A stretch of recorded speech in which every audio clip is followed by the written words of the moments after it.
आणखीन एक महत्त्वाची बातमी, तमिळनाडूचे माजी उपमुख्यमंत्री उदयनिधी स्टॅलिन यांना अटक झालेली आहे। महत्त्वाची आणि मोठी बातमी, अभिनेत्री तृषा संदर्भात आक्षेपार्ह घोषणाबाजी केल्याचा आरोप आहे। तमिळनाडूचे माजी उपमुख्यमंत्री उदयनिधी स्टॅलिन यांना अटक झालेली आहे। अभिनेत्री तृषा संदर्भात त्यांनी आक्षेपार्ह घोषणाबाजी केली असा त्यांच्यावर आरोप आणि त्यामुळेच उदयनिधी स्टॅलिन यांना अटक झालेली आहे। महत्त्वाची आणि मोठी बातमी आताच्या घडीची आपण या ठिकाणी पाहताय।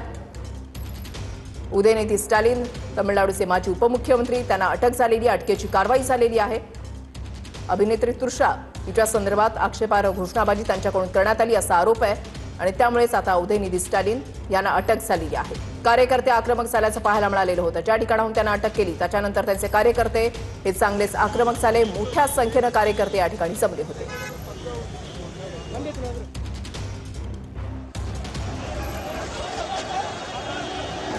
उदयनिधी स्टॅलिन यांना अटक झाल्यानंतर आता कार्यकर्ते हे चांगलेच आक्रमक झाल्याचं पाहायला मिळतं। रस्त्यावर उतरलेले आहेत आणि घोषणाबाजी त्यांच्याकडून केली जाते।